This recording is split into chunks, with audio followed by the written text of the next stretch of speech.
See, a 6/12 pitch, an 8-foot run, and a 24-inch peak using the Pythagorean theorem, find the ridge angle. I built my rafter assemblies with no math. Hola, I'm Mike, and what did I do now? Built several identical rafter assemblies complete with Perfect Birdsmouths. Wait, what? Perfect Birdsmouths? Last video I was talking about how I messed them all up. Well, I'm expanding on my theme of showing you my mistakes so you can learn from them by watching my mistakes and me learning from them. I developed a system to make the angles and the cuts all exact and identical. Isn't pre-planning just planning? Is pre-planning separate from the plan? Are you basically planning to plan? A plan for the plan? I have an HOA 9-foot limit imposed on my shed. The walls are 7 feet high to give room for a door high enough to not hit my head. That means the roof can be 2 feet to the peak. I ended up measuring 2 feet to the bottom of the rafter pair, so I haven't checked, but I think my completed shed is 4 inches over. Don't tell my HOA. No, don't. If you really feel the need to tell on me, the address is on the screen. Yes, I live in Alaska. No, I'm not lying. Nuh-uh! Anyway, a 6/12 pitch gives me attic space so I can store stuff up there, like, well, not something like that. I promise no math or angles. All you need is the peak height, which in my case is 24 inches. A fixture table is needed, and what better to use than the shed base itself? Ignore him. The center line of the base was found and marked at the 24-inch point. A board was positioned on the point and to the corner of the base. The base is emulating the walls, so the Birdsmouth heel needs to be 3.5 inches from the edge of the base. With the board in place, the ridge angle is drawn using a straight edge square to the base and to the corner of the board. The Birdsmouth seat is drawn even and parallel to the edge of the base. I added 3/4 of an inch to allow for the side panel clearance and drew a line for the Birdsmouth heel. Now the rafters can be cut. Using the ridge angle line that I drew, the miter saw angle is lined up and locked into place so the angle can be used for the remaining boards. 2 stops were screwed down onto my cut table, one to keep the board square to the saw and the other to keep all the boards the exact same length. A bed was also used to support the end of the boards. With the angle of the rafters established, I can make the gussets. The gussets are 16 inches long, 8 inches high, and the same angle as the rafters. I cut them up using my miter saw, which I don't believe this is how you should use a miter saw. I think it'd be really useful to install some kind of clamping system for pieces like this. Leave a comment if you have ideas. I cut the first Birdsmouth with a jigsaw. This was a mistake. A jigsaw is floppy, so the cuts were not straight nor square. Okay, wait. You saw the last video. You've seen how bad my Birdmouths were. Now let's do them right. Birdsmouths. This is how they should have been done. Do the rafters clamped in bunches. Mine are only 32 inches long because, well, it's just a demo and I don't want to use up full-length 2x4s.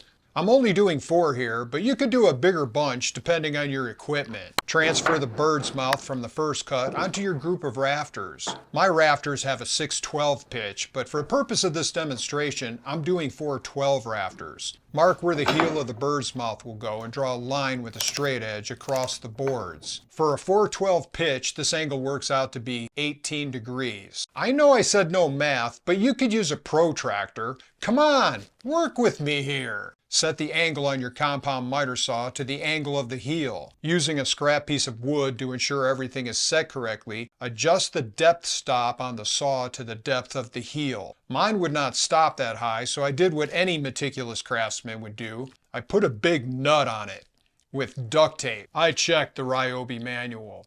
This is how they say to do it. Now the saw can be run through the group of rafters. If you don't have a compound miter saw, you could do this with a table saw. If your table is big enough, you could do several boards at once. Or use a circular saw set to the angle and depth and a straight edge. Then you could do all of your boards at once. After the heel cuts, unclamp the boards. On the first rafter, I cleaned up the angle with the protractor. If you have a bandsaw, start cutting. That's the best way. For the rest of us, the cut needs to be started using a circular saw in order to get a nice square and clean cut. Okay, these need to be put together. Time to get jiggy with it. The first thing we need is a cut table. I already have one built for the shed project. The jig needs to hold the rafter in place, guide the saw, and stop the saw. Even though it's a cut table, I don't want to cut my table, so I'm starting with a couple of OSB risers as beds to get the rafters up off the table. Then the lengthwise backstops are screwed down, and then the end stop. On the first rafter, I marked 1 inch from the seat angle because my circular saw blade is 1 inch from the edge. I then transferred the angle over 1 inch. The guide for the saw will need to line up to this mark. Eyeballing where the guide will go, I determined the location and fastened the guide risers. I cut some paint sticks to provide an additional shim for the guide risers so the rafters can easily slide under and into place. While holding the rafter in place, I made the first seat cut, carefully stopping right at the heel cut and left the saw in place. A stop was mounted at the front of the saw. Be sure to mount the stop to the rafter. Realize how stupid that was, remove it, and mount it properly to the backstop instead. The safety shield on the saw had to be manually lifted because the angle was too harsh. And after an hour of setup, it takes 2 minutes to make 4 seat cuts. Not done yet though. The cuts are not all the way through. They get finished off with a jigsaw. The cut from the circular saw guides the jigsaw blade so there's no wibbly wobbly cuts. Now we're done for Perfect Birdsmouths. Using this board as a stand-in for a top plate, you can see the cuts are all nice and flat and square. Now to finish the rafters. The first 2 rafters are laid in place on the shed base and checked for accuracy and proper clearance. With everything checking out, some scrap wood is screwed down to hold the rafters into place. This makes a framing fixture for putting together the rafter assemblies. One of the gussets were attached with several nails. Glue would have been a good idea here, but I did use a zigzag pattern. The rafter assembly is removed, flipped over, and the second gusset is nailed into place. The remaining rafters can now be assembled. If you appreciate construction done with geometry, but explained with vibes, like this video! If you've ever fixed a precision tool using a nut and duct tape, like this video! And I want to give a shout out to all of you, my new friends. 600 subscribers in 30 days for a brand new channel. That is freaking awesome. If you're not a fan of the channel, well, that makes me sad. Make me happy. Subscribe and like this video. Every like is like a log on the fireplace because, well, you know, I live in Alaska. The framing fixture was used to keep each rafter assembly identical as long as each rafter met up evenly with the other at the center line. It was a race against the clock as I wanted to get these done before sundown. Okay, I didn't make sundown, but I can still see. Okay, I can't see, but I have a work light. This was shot in December, so the length of the day sucks.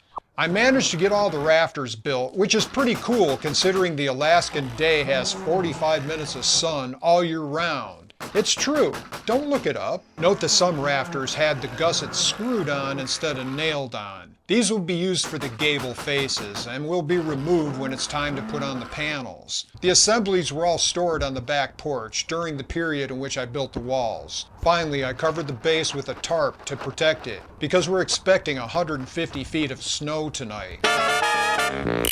I know what you're thinking. You're thinking, Mike, do you think that new species of deep-sea isopod looks like Darth Vader? Nah, I think it's cute. But you're also thinking, another video on bird mouths? Don't worry, last one. I don't want to be known as the Birdman of Alaska. You wouldn't like that, would you, Socket? Oh, I've got a fan online. Hey, fan, did you like the video? What's this Alaska crap? you live in. Thanks, fan. Keep looking for new videos at noon Eastern, currently every other Wednesday, but might move to 3 times a month. Check out which way those Alaskan winds are blowing. In the meantime, shed kits. Worth it? Watch and find out. Hey, it surprised me. I surprise me all the time. So what do you think about me being the Birdman of Alaska? You like that idea? You like that idea?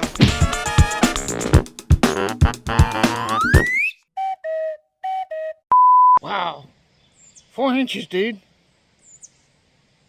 Do you know how to read a tape measure? Nice bird's mouth, Pythagoras. You should have watched your previous videos.